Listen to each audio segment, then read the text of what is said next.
Hello, welcome inside a live edition of the Scores Table. Brian Hinch and Danny Rago here with you. We're fresh off moments removed from Lawrence Central's win over Lawrence North, 68-44.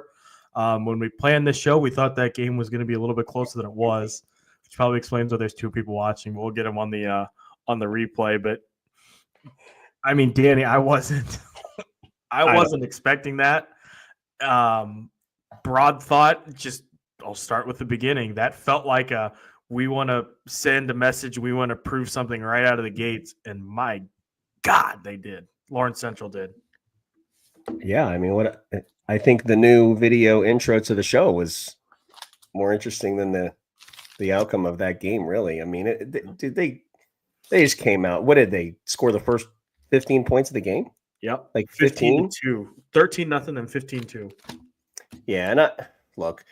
It was an admirable effort to try to fight back too, but whether they came out in that basketball game wanting to make a statement, they did. They made one, but I don't think the statement is a surprise to anybody. Mm-hmm. Like they're really good, and I thought Janan coached a great game tonight. I really did. I think my broad, my broad brush over the game is no surprise, I think. Yeah. Lawrence Central is who we thought they were. Really good team. Always have been. Will continue to be for the rest of the season and going into next year. Just an unbelievable performance. Some statistics to pass along here as I pull up the tweet. 25 points for Jayla Lampley, 14 for Lola Lampley, who I think was the MVP tonight, 13 for Layla Abdurraqib, 10 for Anaya McKenzie. On the Lawrence North side, Jemiah Thomas, 14, Kiki Butler, 10, Kaya Hurt, 11. There was one stretch there, Danny, at the beginning of the second quarter when it was kind of almost interesting. Kiki hits the three to get it down to 8, 20-12.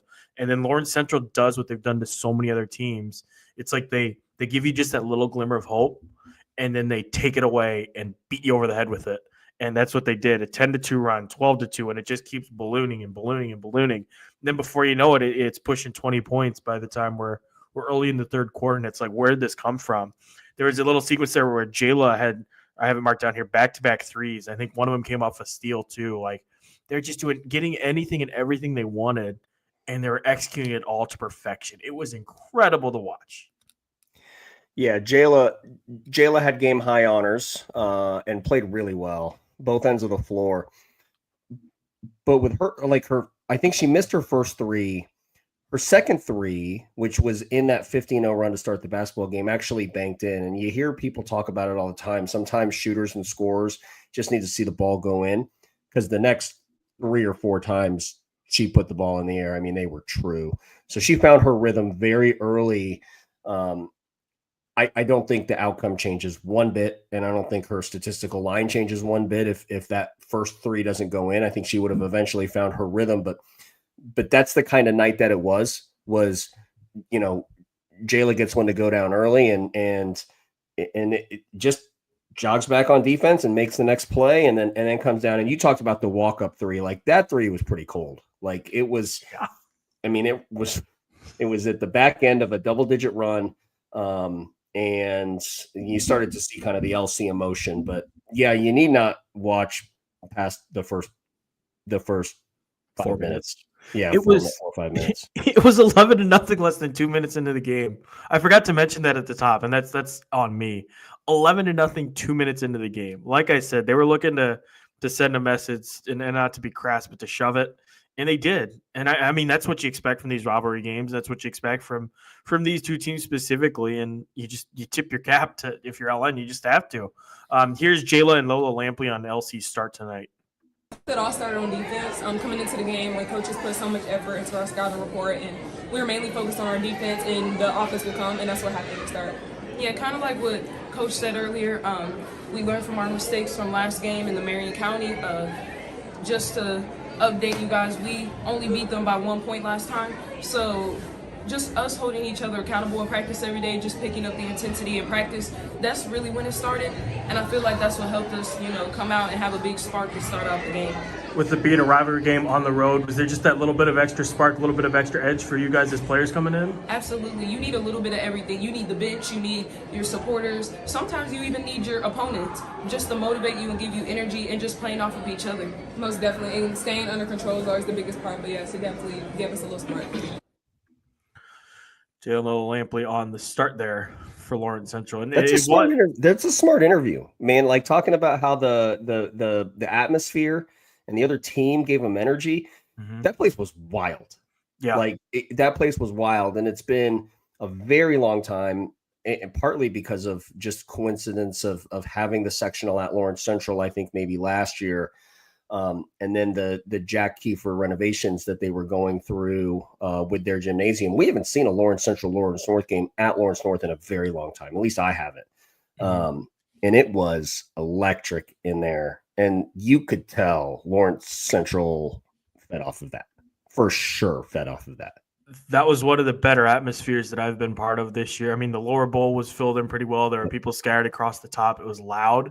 That was maybe the best Lawrence Central crowd that I think I've seen, probably dating back through last year. I mean, their crowds were fine, but for a team of that caliber, I always kind of expect more. But tonight, they brought it and they earned it. And to be clear, that's not a sign of disrespect, just kind of, disappointment that people aren't supporting the girls more. I'll go ahead and say it because they're really good and they're fun to watch. And I'd encourage anybody to go out, if you're watching this, obviously you care, but encourage your friends to go out and watch LC because holy smokes, man. When they play like they did tonight, they are really, really good. Let's hear Lola Lampley is probably somebody we should talk about. She played a great all-around game. Here is Jayla on watching her younger sister and what she saw from Lola tonight. Is the true definition of a certified bucket getter, I meant. She could do it all, like you just said. She could hit threes, she defends, she's versatile, she could do it all, and I'm extremely proud of her. They kind of messed up on her stats a little bit, but it's okay. She did a really good job tonight. I think by her setting the tone just to start off the game, that's what got everybody else energized and, like I said, motivated to play harder and just, to play at Lawrence North and get a huge win. I'm proud of all of us, but yeah, I'm really proud of her. What have you seen from Lola this season? Because it seems, to me at least, like Lola's really, like, she's noticeable. Like, not that she wasn't before, but it's like now it's like another level where it's like, oh, I get it. Like this kid's special. You've seen a lot more of those performances like you did tonight. Yeah, I think, Lola's top of class, in my opinion. Okay, so let's establish that first. But I think what makes her top of class is she gets, I don't want to use the word criticized. There's people that will point out the statistical output, okay, or lack thereof, okay? Like, just watch the game. The kid does everything. Like, they use her in press offense. Like, there were times when Lawrence North and Stephen were trying to get back in the game, extended their defense into the full court. And it wasn't Kentor Garrett back with, and we'll talk about that here in a second, but it wasn't Kentor Garrett back with a dirt keep. It was Lampley. And, Lampley she'd take the ball out, and a lot of times a derb keep would get trapped or she would get rid of the basketball, and it was Lola that was bringing it up. You get her out in space. She's a tremendous passer. She always makes the right play.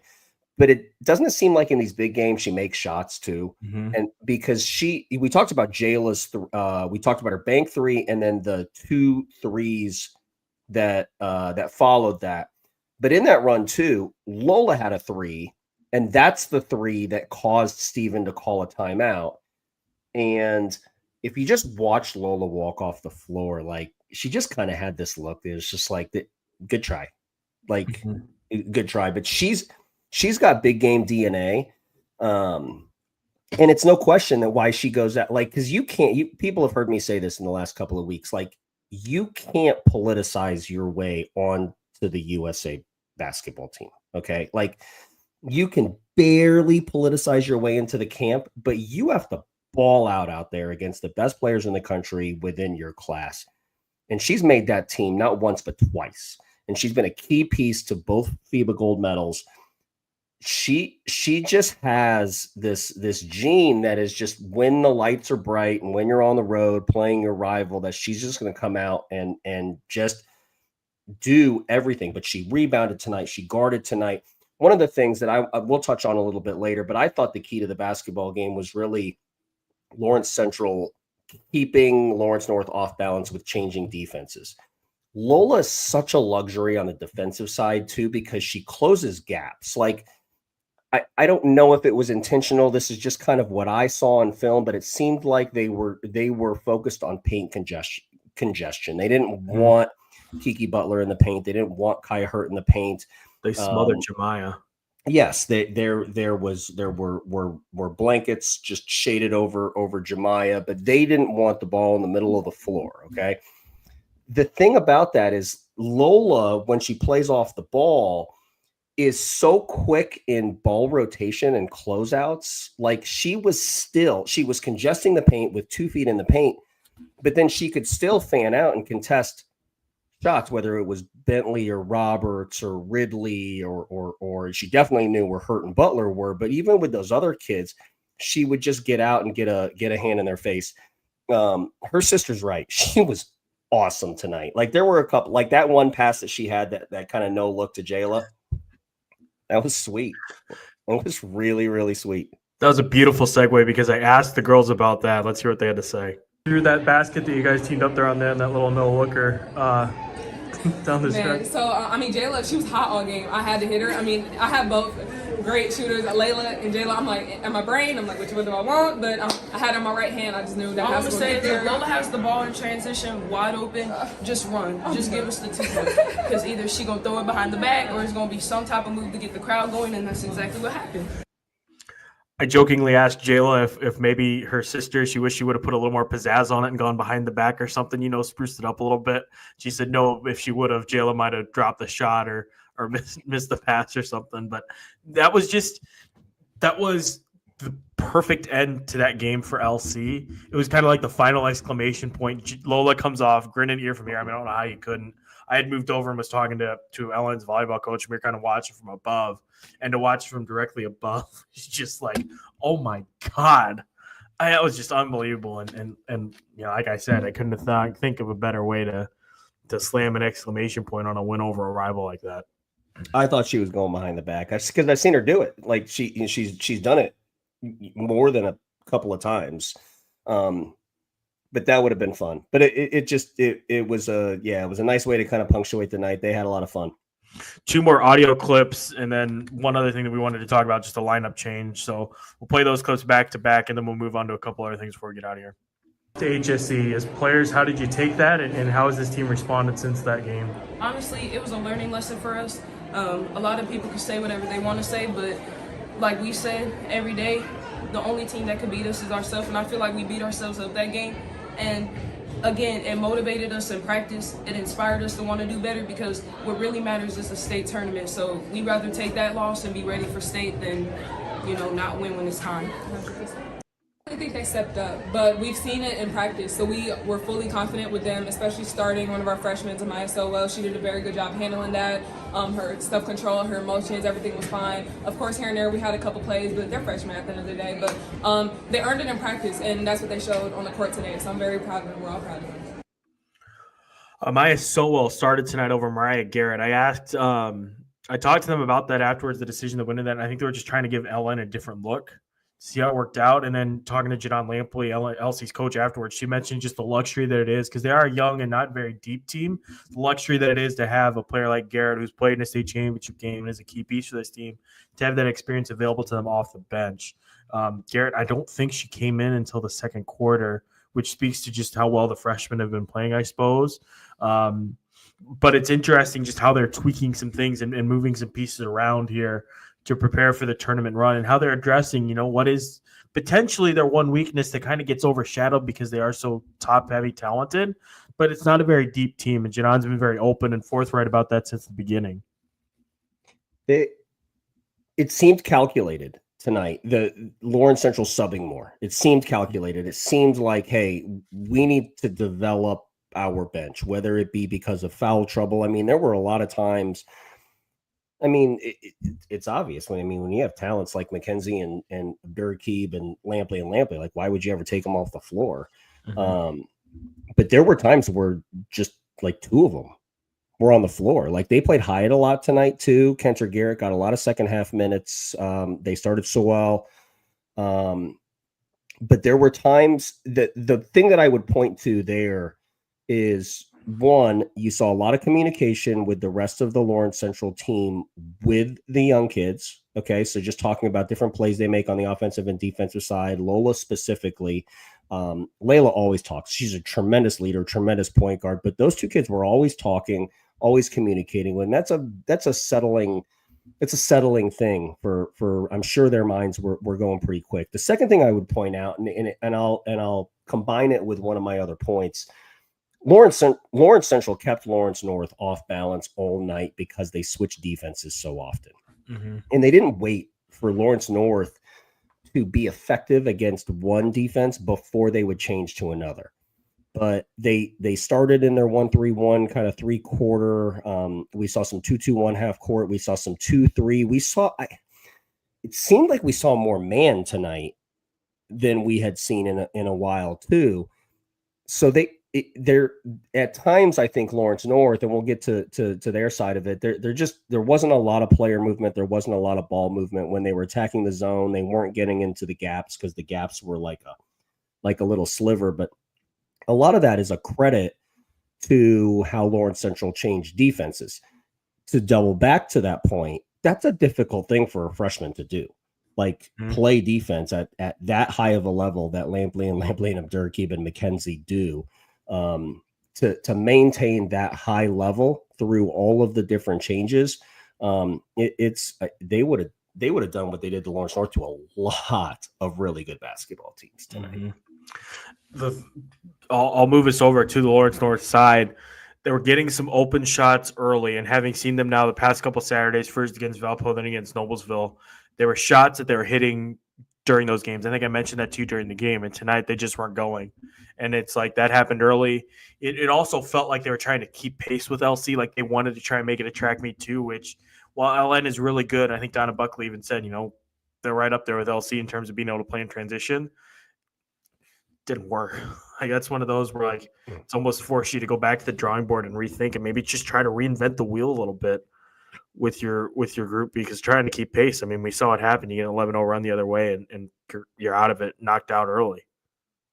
I don't know if trying to keep pace was by design either. Yeah. I called them this last year, and I'll call them this again. Lawrence Central is the best front-running basketball team in the state, meaning if you get down, which Lawrence North did double digits in the first couple of minutes of the basketball game, it's very difficult. If you look back at the Center Grove game, which we point back to a lot, they took possessions out of the game, but you can only do that with the lead. HSC in the Hall of Fame Classic led them 15-5. So when you have the lead, you can take possessions out of the game and you can create your own tempo. But when they get a lead on you, it's their pace. It's their pace. They're changing defenses. They're moving the ball, and now there's a spotlight on all of the missed shots. Like Lawrence North left a ton of points on the free throw line tonight. A ton of points on the free throw line. So now you're coming down. You're thinking, we had a couple missed free throws. Then you're back at the line. You only make one of two. Then you miss a three, and then all of a sudden it just starts to compile. And you're like, if we don't start making these shots, we're gonna get blown out in our home gym.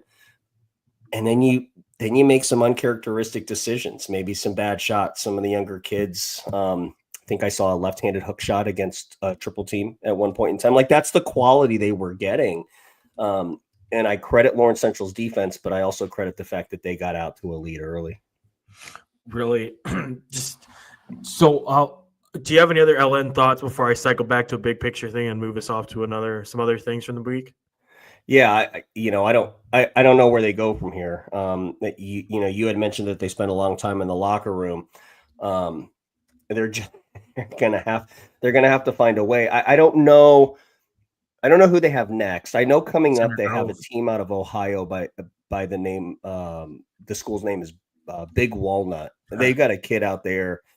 Two kids, both in the 27 class. One of them's a kid by the name of Sydney Mobley, who might be, when all is said and done, and this is, I don't mean this to be hyperbolic, but maybe one of the 5 best 27s in the country. Like, she's so unbelievably good. And they got another 27 by the name of Remy Largent. Like, it doesn't get easier. Like, Big Walnut's one of the best teams in Ohio with 2 of the best basketball players. So, you go out there, you have a good showing against them, maybe you can wash it away, but no, I mean, Lawrence North, I know they wanted it. It just got away from them, and they're going to be mature about it. I mean, Lawrence Central got them tonight. I don't think the game at any point in time got dirty. They competed. They just got beat. Sometimes the other team's just better, and you tip your cap. Like it kind of gets lost sometimes. It's a fact of life. LC's a really good team. That doesn't mean LN's bad. LN's also a really good team. LC's just like maybe the best team in the state. That's where I wanted to go next, Danny. LN, by the way, they play Center Grove on Saturday. So okay. It's a massive, drastic change, and that'll be interesting because against Noblesville, what did they struggle with? They struggled when Noblesville slowed down the tempo, and that's what Center Grove's going to try and do. So I'm curious to see how LN adjusts to that. And I mean, maybe there's something that they can pull from that game that they're able to apply in a rematch with LC to keep it closer. I root for them. I really do. I mean, I hope they show well against Center Grove on Saturday. Yeah, I think they're great kids. Great coach. Does LC, should they be the number 1 team in the state after watching that? I know the head-to-head, and maybe it's a little prisoner moment to even ask the question, but it's pretty impressive.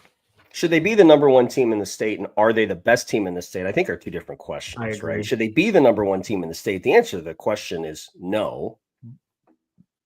Because of the head-to-head. Because of the head-to-head, right? Sure. Are they the best? Are they the best team? I mean, look, they certainly have an easier path. Okay. And that's kind of where I wanted to go with it, right? I mean, So like, I just jotted some down. I just jotted some schools down. Okay. Like LN, now we've seen it, right? 5 times, I think, in the last 5 times. Now they've been very close. They were very close. The first blowout. This was the first one that really, really got away from them. So, okay, LN in the sectional. Then you have the 4 teams, if you want to include Avon in this mix, but Brownsburg, Pike, and Plainfield.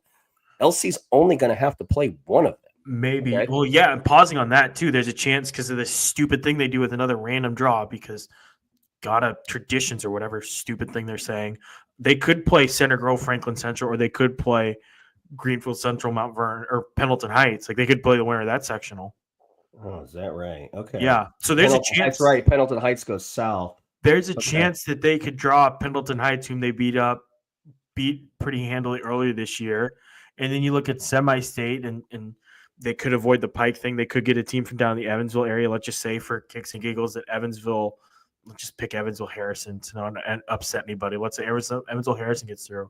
Yeah. Or Floyd, you know what I mean? Like to your point, Danny, I apologize for cutting you off, but the draw could really set up for them. But even if you strip that element away, the South just isn't as good as the North this year, top to bottom. I don't think, at least. Like, it's not as deep, I'd say. The South is not as good as the North. And the South, look, North Central ain't going to make any apologies for the road that they have. Nor should they. In front of them. I mean, you mentioned some of those outliers. No, Center Grove, Castle, Franklin Central, like Bloomington South. I mean, you feel good about any of those teams really against them. I don't know. It's weirdly. Let me ask this, okay? You're talking about prisoner of the moment thinking, okay? Mm-hmm. Do you think Lawrence North in the South, okay? Forget Warsaw, forget Homestead, forget HSE, Noblesville, Fishers, all of those teams that will figure into the mix up north, okay? Do you think LN has the best chance to beat them in the South? To beat Lawrence Central? To beat Lawrence Central. No. Okay. No, so, I mean, I'm staring right now at Franklin Central, for instance. Okay. They interest me. And Franklin Central played them really well, too. They did. I think I still wonder with that game how much fatigue factors in for LC. But let's say it's a semi-state. Let's say it's the second game of the semi-state and Franklin Central draws because, again, we can't have a normal tournament. We can't be normal people in Indiana. So let's say that Franklin Central draws Bloomington South or the winner of the Seymour sectional or whatever, like let's say that they get an easier first game, LC has to grind a little bit again against like Plainfield. in the semi-state. So then you're in that same situation. You know what I mean? You get what I'm getting at? Yeah. Like maybe the situation recreates itself, but also I think Franklin Central is also really good. I think that the record allows them to fly under the radar a little bit, but they have a ton of really good sophomores. Lily Graves is going to be super hungry to finish out her senior strong.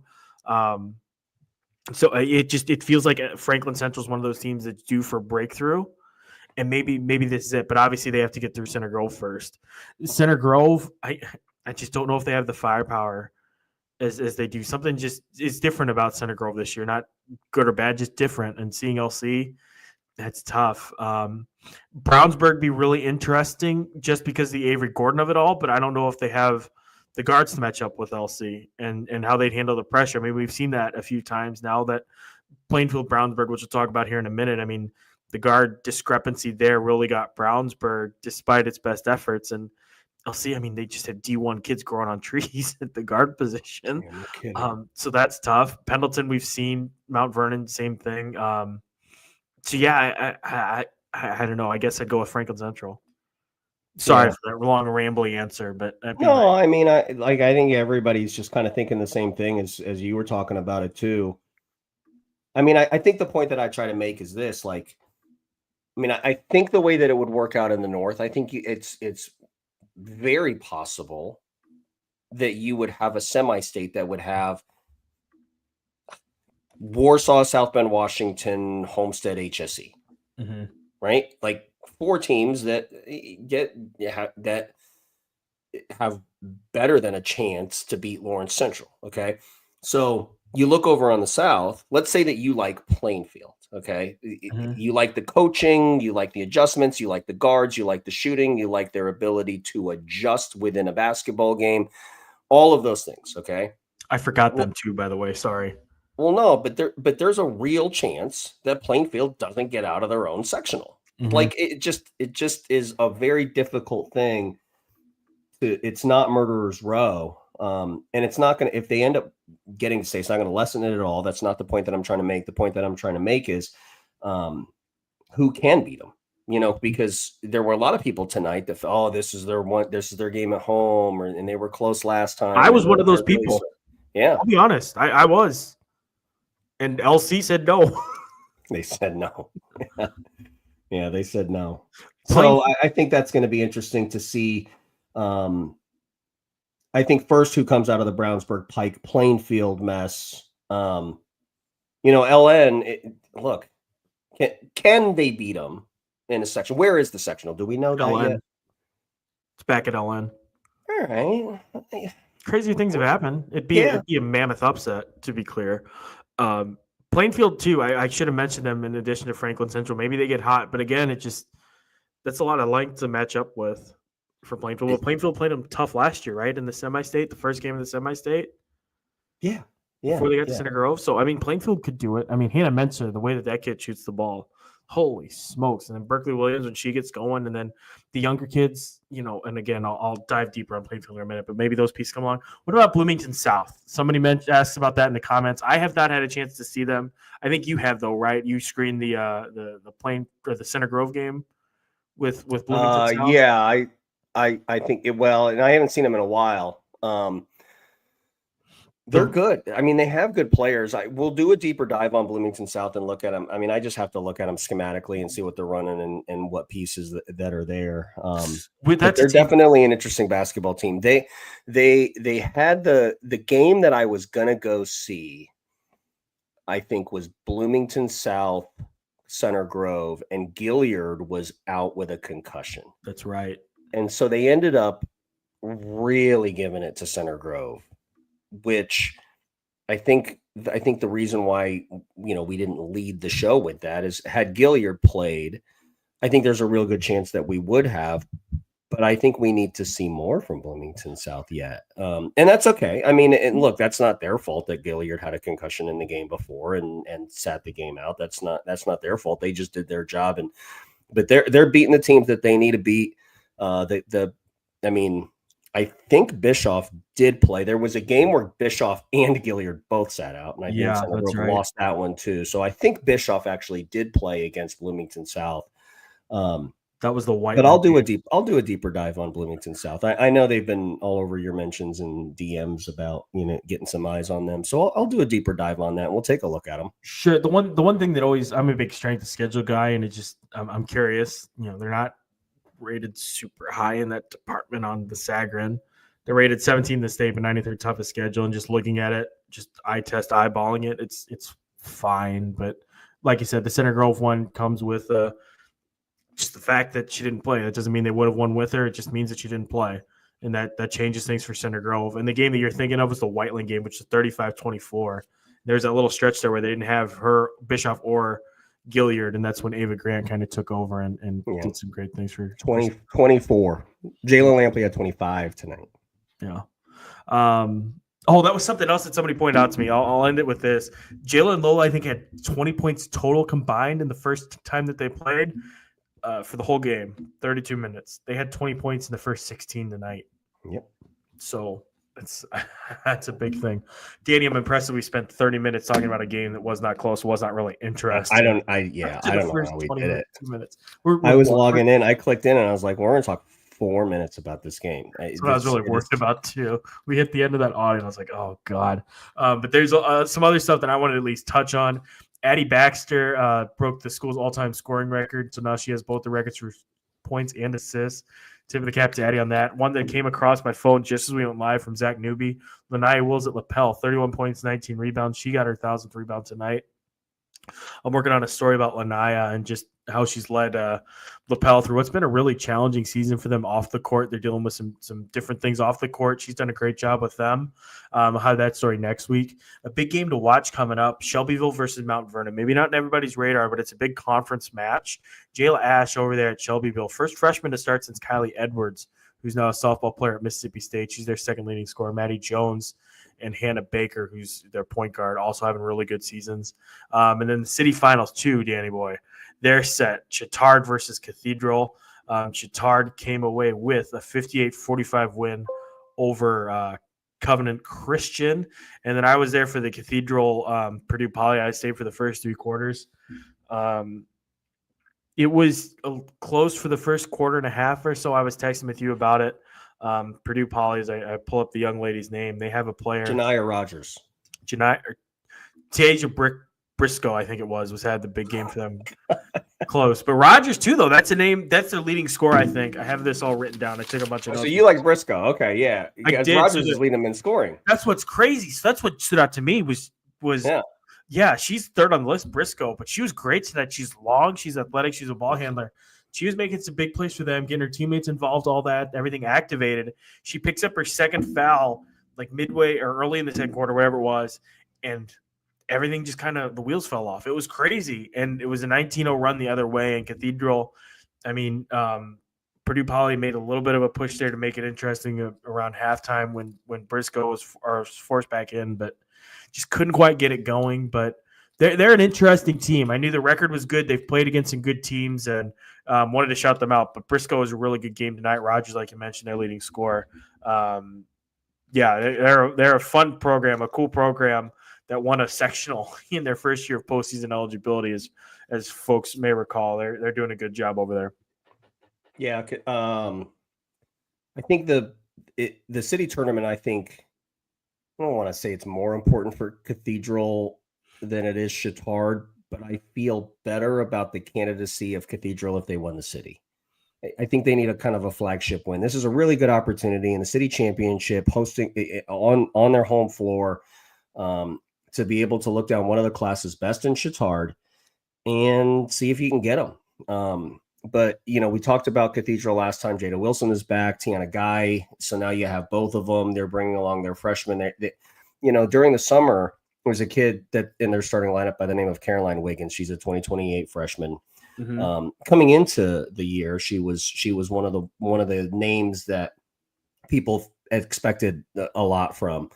And I think Lisa told me very casually, she thinks that she's like, I think Caroline Wiggins is going to average a double-double for us. And she's pretty darn close. I think it's like 11 points, 8 or 9 rebounds, like really close to averaging a double-double. But to get a team like Chittard, Guy and Wilson are going to have to make shots. Wiggins is going to have one of those, 12 point, 10 rebound basketball games. Again, we'll see if they can do it. I think after the Noblesville game where they shot 15 of 48, I think that was a nice reset button, and I think City came at the right time. And then I was very interested in the Purdue Poly game because I did think that Purdue Poly was good enough to get them. And then too. you said they got away from them. So I'll have more than an eyeball on that game tomorrow. Yeah, Abby Beasley too. We should shout her out. Cathedral multi-sport athlete. She had some big plays tonight too. A lot of steals, a lot of assists. Probably could add a few more assists if some shots fall. But that kid's a menace. She's a soccer player, so you know what you're getting with that. Another item of note too. I didn't get a chance to talk to Chittard coach Dan Wagner, but during halftime, Gianna Morelli was out there warming up with the team, shooting around a little bit. That's the first time that I'd seen her in action since she was at Guerin, so that's encouraging. She tore ACL. I want to say like the first summer workout there with Chittard. So. I mean, to add another 6'3" sophomore to the lineup that already has Kasky, Berzai. I mean, it's crazy, not to mention Kendall and everybody else that they have there, Trageser. I mean, that's a big addition for them. Yeah, it really is. Yeah. And speaking of getting healthy, too, this will be something we can talk about Sunday or next time we talk. Brebuff, too, I talked to Roncalli's coach about them. Roncalli also getting healthier, but Brebuff specifically during kind of that I heard a section, I think, with Danville, just like a hodgepodge of teams. But Brebuff's getting healthier. They're playing with some really good teams. Same thing with Roncalli. They went down to the wire with Franklin Central over the weekend. So there's some teams around here that are coming up. Yeah, Bowling is back. And she's, from the looks of it, just, playing limited minutes, minute restriction. But she's shooting 50% from three in her first 4 or 5 games. So, anytime you can add that sort of threat to spread out the defense and to again, just to oversimplify, make shots, 50%, that's a video game number. But Bowling's ability to make shots and her length is going to make them a better basketball team. So yeah, Brebuff getting healthier. Yeah. The other game of the night, maybe from down south, neither of us were able to see it, but I was able to at least track the score. Silver Creek rallies for an 80-79 win over Corden Central. Emma Shane, 23 points, 21 for Brooklyn Wren. Reese Withersley of Corden with 26, Alyssa Murphy with 22. That's a matchup that we could see again in the sectional coming up here soon. Shane hit a runner with about 28 seconds left to give them the lead. He capped off a 7-0 run for Silver Creek to push them ahead 78-77, and they hang on for the 1-point win.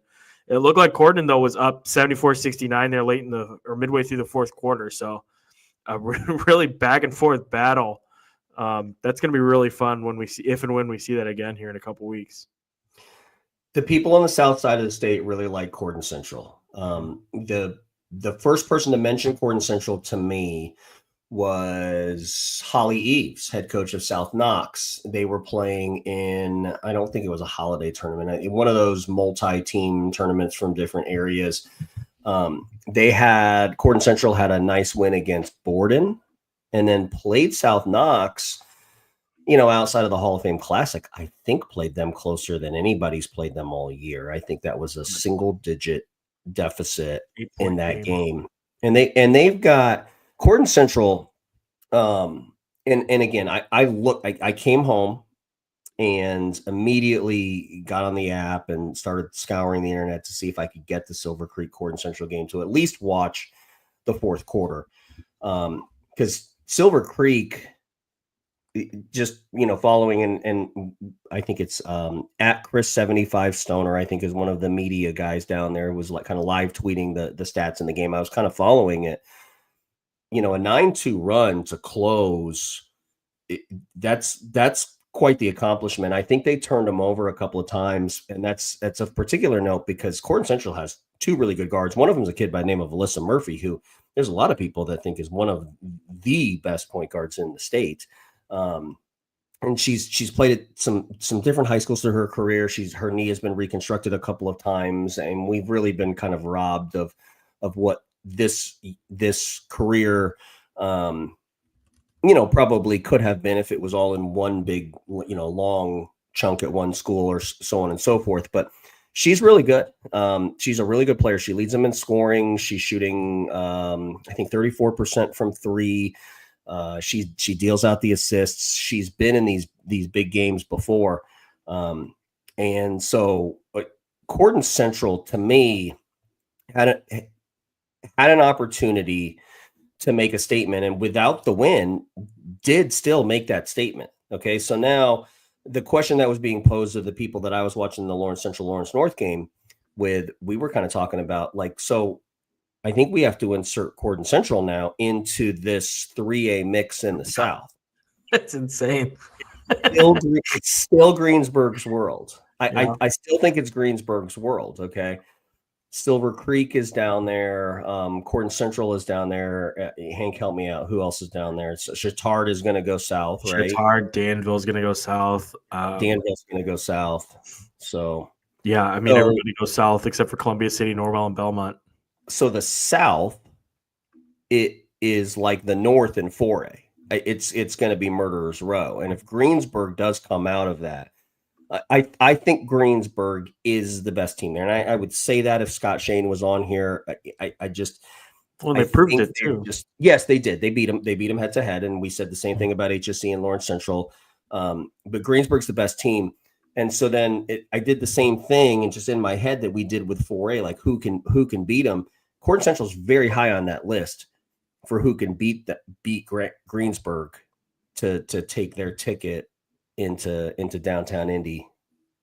Evansville Central, Washington, maybe Roncalli. That's right, Washington. Just more teams, you know. Yeah. I think Jasper's popped up with some big but some big wins this year. I assume that they go South Jasper unless, the IHSA decided to mix it up and have some fun with some people and move them north. But Corden Central. Can I give a side note here? Yeah, absolutely. I like the realignment for this reason. Yeah. Like there are more teams now that are relevant going into the final 5 games of the season than there would have been if we kept some of these teams at 4A. For example, Cathedral is a basketball team that we're saying tomorrow we're going to find out if they're a threat. They're going to play Chittard, who we think is going to be one of the teams that's going to come.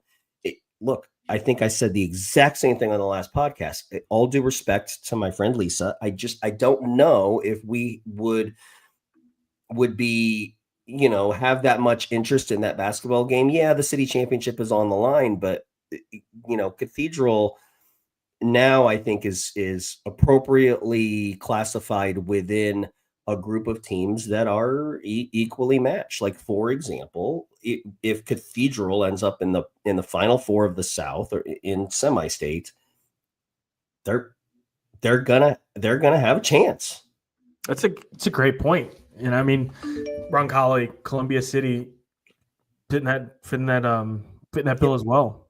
That's a great point. I didn't think about it in those terms, but you're right. That is a good point. I just wish that it was a properly seeded tournament, because I think, could you imagine this thing is like a tournament, like you get down to the final weekend and you have both Silver Creek and Corden Central and Greensburg, and because I think the 3 of them are in the same cluster, so they're going to there's a chance they could pick each other off by regional.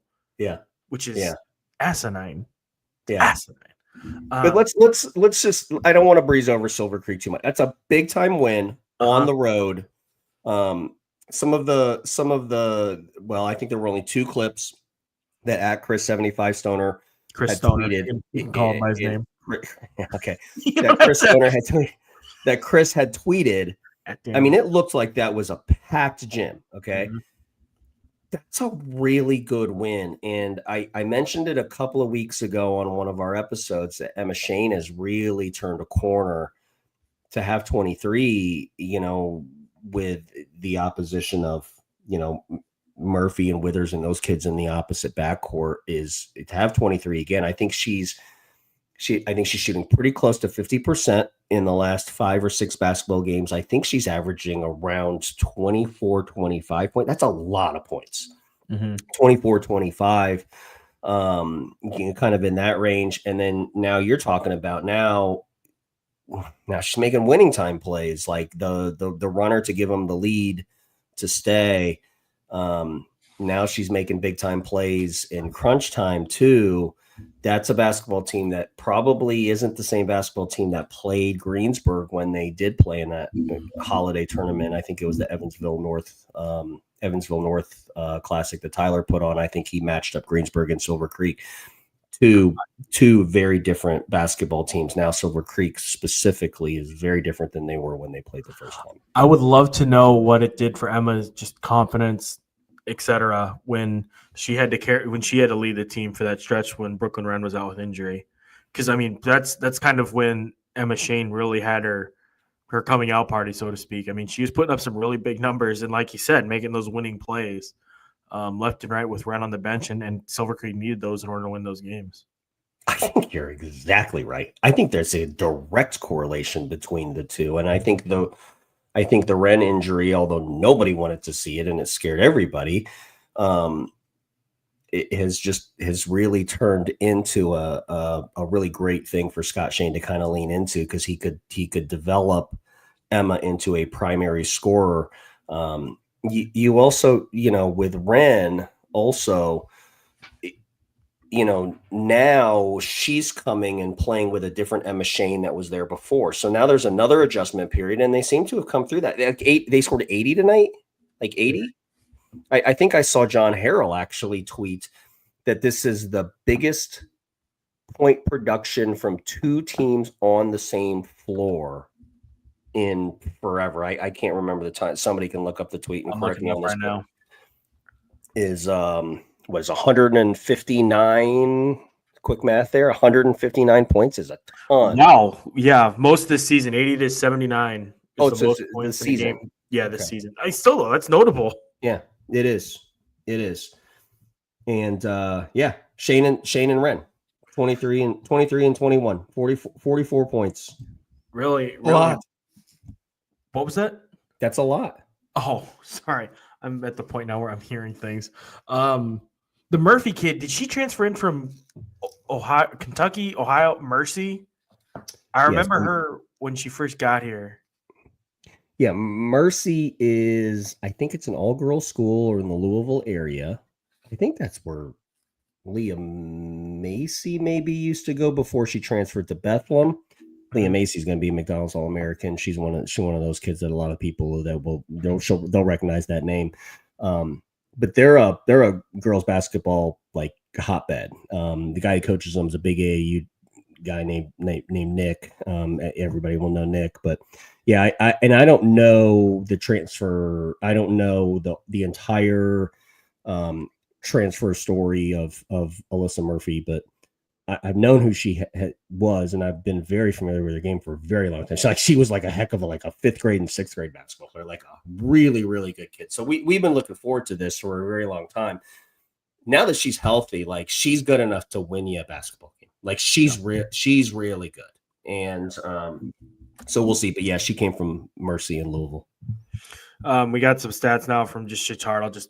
Nothing really jumps out. It was a very well balanced effort. I think it looks like 10 different kids scored stats tonight. Covenant Christian too, by the way, we should at least mention them. They're a talented team. I think Dan's their coach name. He's doing a great job over there. Same with Latrice Crawford at Purdue Poly. They're doing a really good job of those programs. They kind of go under the radar a little bit, but their teams, the type of teams that can raise a rabble come postseason time. Anything else you wanted to touch on, Danny, before we get out of here? Yeah, I don't think Covenant played with their point guard tonight. So, oh, really? I think she was out with a concussion. That's tough. So I haven't had the opportunity to watch that game. I'll go back and watch it and give everybody, at least what the teams ran and things like that. So we can talk about that. But yeah, I mean, Silver Creek, I kind of joked that we went to the wrong game. That one would have been great to be at, that Silver Creek Corden game. That would have been a long drive, though, Danny. Would have been a great game to be at, though. It's too bad we couldn't find a stream of it. But yeah, we're officially closing in on sectional draw day. That is on the 25th, so 9 days from now. Okay, cool. Just crazy to think about. This season flies by, especially once you get past that Christmas holiday. But thank you to everybody who stopped by and watched. We'll be back. Maybe be back Sunday. We'll definitely be back probably next week with a weekly episode installment and then the selection show after that. So thank you guys so much for watching, for sticking with us, and we'll talk to you again soon.